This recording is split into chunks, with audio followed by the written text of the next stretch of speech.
Hi everyone, I'm making this video today to tell you guys the truth about what I've been going through for the last 7 months as Miss Grand International. I know this is gonna come as a shock to a lot of you, my decision to step down and return my crown and give up my title, but I also know at the same time that a lot of you knew something wasn't right.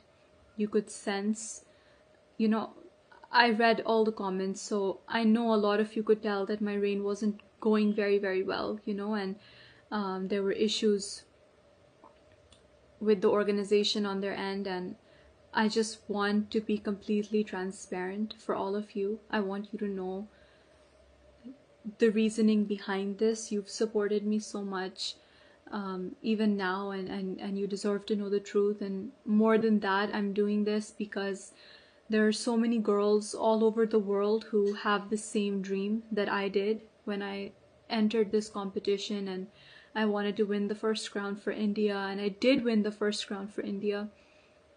And I want those girls to know the truth about this organization, about the people who have created this system, and I want them to understand what they're signing up for. Because when I started and when I joined and when I won, nobody told me, nobody warned me, and I had to figure it out on my own. And I don't want any other girl to find herself in the same position that I've been in, because these have been the worst few months of my life. I have been at rock bottom. The last time I was truly happy was the night I won. And since then, it's just been going downhill. It's been getting worse and worse. And I've spent the last few months just completely depressed and alone, and I wouldn't wish that on my worst enemy. So I want you to know the truth, and it's taking a lot of courage to, first of all, give up the crown that I worked so hard for, and then also to talk about it so openly. But I don't want anyone else to be in the same position as me. So that's why I'm doing this.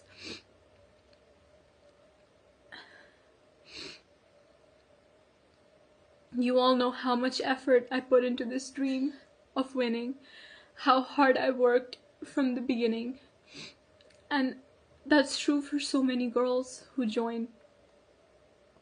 And all I've gotten in return is just constant harassment, mental torture, mistreatment, and it's on a systemic level. Like, I don't think they can ever change this. So I want you to know what I've gone through, and I want you to know how much I've been silently struggling behind my smile.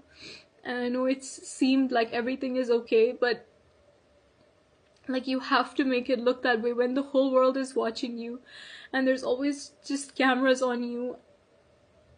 It's like, you have to seem like everything is okay, but I want you to know the truth now. And I'm gonna tell you everything in this video.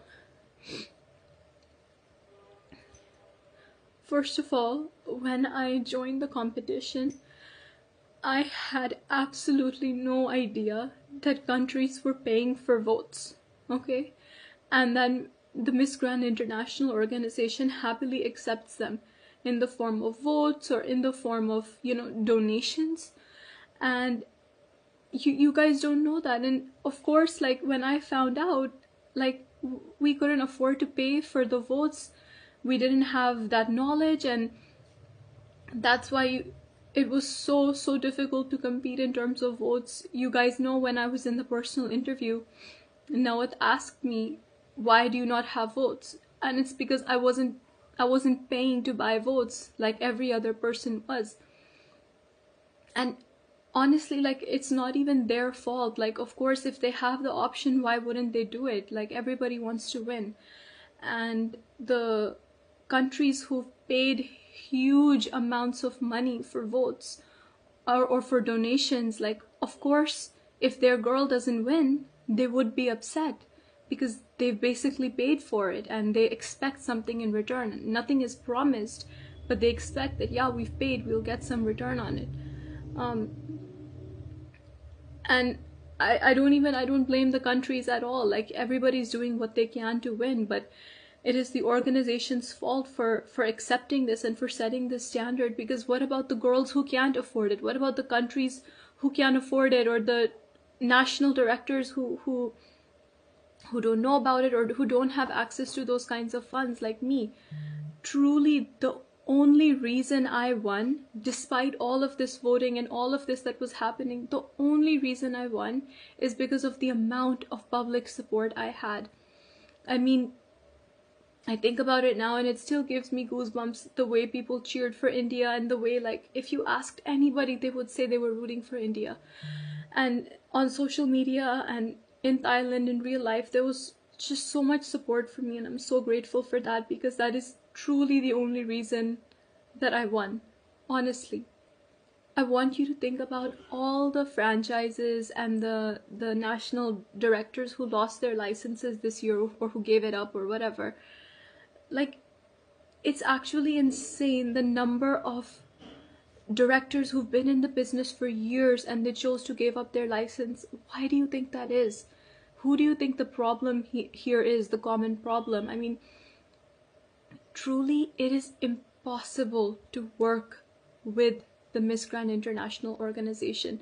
The way they are, the way they treat people, they only care about money. Like, that is their only thing. And I'm gonna get into that a little bit more, but it made so much sense to me later on when I saw that so many people were dropping their licenses, because nobody wants, even after winning, nobody wants their girls to be in this kind of position, you know? And I had no one to tell me, you know, but I need to be the person who speaks up for what the truth is, and who puts honesty and integrity above my own image. And that's what I'm trying to do today. I've been in Thailand for many months. As you know, I won in October, and then I stayed the whole month of November and 2 weeks of December. And then I was also there for more than a month, all throughout March. So I've spent my fair share of time over there. And during that time, I mean, it's unbelievable how they treated me. They couldn't even provide me basic amenities. You know, you think after winning that, oh my God, like, it's a dream come true, the organization is gonna take care of everything for me. But that's not true. Immediately after winning, they moved me into a cramped hotel room, a small little hotel room, where even all my suitcases, they couldn't open properly. Like, there wasn't enough space for that.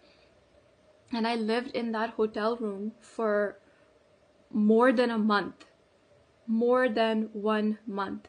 And from there, they shifted me to a dilapidated house, okay, which was way on the outside of the city, like an hour or an hour and a half away from the city center, from MGI Hall, the office, everything. And over there in the house, I had no car. They didn't give me any way of getting around, so I was basically stuck in the house until they decided that they need me for something, even in the month of March. I had no car. They did not give me access to, like, a Thai phone number or anything, so I had to buy a phone over there. I had to buy a Thai phone number so that I could stay in touch with my friends and family, because I was staying there for so much time, you know. They did not provide me any food at all. You know, I requested them multiple times that, you know, like, there's no pots and pans in the house. I can't cook. Like, I could maybe go and grocery shop and then cook for myself, but there were no pots and pans. There was nothing. So I said that, you know, could we at least please, like, like I'm vegetarian, so it's very simple. Like we could just make sure that the fridge is stocked with, you know, fruits, and just fruits, so I can like cut it and eat it, you know. And my mom messaged them also that, you know, she's all alone, and can we just make sure there's some fruit in the fridge for her. They couldn't even do that. I had to order food on Grab, which is like their Uber Eats. I had to order food every single day, okay? It would take 2 hours to come because it's so far away, all right? And how am I supposed to stay healthy or take care of myself when I can't like eat home cooked food or anything? And it was just so bad. Like most days I would either end up eating whatever junk I had, or I wouldn't order food because it's so far away that the drivers would end up canceling, you know. And I requested multiple times, you know, I have the messages like, please can we make sure there's food. Like it's their responsibility, you know. I'm there with them, with that organization. They should at least make sure that they're giving their queen food to eat, you know, if not meals or something. And I didn't, like, I couldn't keep pushing, so I dropped it, and that's how I spent my weeks over there, you know. It was so difficult. And then of course, like, they have a problem. Like I asked them, you know, I'm living here for a long time, like I need access to a gym maybe or something, you know, because obviously you have to keep taking care of yourself, like that's the job, you know. But they didn't arrange that for me. They couldn't. I had to beg and beg and beg for them to give me a yoga mat, until one of the people working for them gave me his like personal yoga mat from his house, you know, so I could do some like workouts over there. And then at the same time they were hounding me and like constantly just talking about my weight and my body all the time. I remember one time, like, they sent their representative to me, and he just comes up to me and he starts pinching me in different places, and he's like, oh, you need to lose weight here, you need to lose weight here. And like that, what am I supposed to say to that, you know? Like that, it's so embarrassing, and it makes you feel so small and so bad. And I understand, like, obviously I have to stay fit for the job, I have to stay in shape, but it's so difficult, like, when you don't have access to anything and you're just locked in a house basically all day long, you know? Like, what are you supposed to do? There were days at a time when nobody would message me from their team. They just kind of left me in that house. They just left me there. There were no events. They called me to Thailand. There were maybe 3 or 4 events. And I was there for a month. So what do you think I did? And like, everybody's asking me, why aren't you posting anything, Rachel? Why are there no updates from you? And I would just say, oh, I'm really bad at it, or I'm sorry, you know. But the truth is, what should I post? What should I post? That I'm sitting here in the house, like, there's nobody to take pictures of me, there's nothing to do, I'm just sitting here, I'm depressed, there's like nothing to do, like, you know, I mean, and nobody knew. And it was just a really, really, really difficult situation. I love Thailand, I love my Thai fans, but being there was so difficult for me. Just going from that environment to, one day they'd say, okay, we're sending the car to pick you up for an event, and then you have to be ready, like, get ready, go on the red carpet, smile, and pretend everything is okay.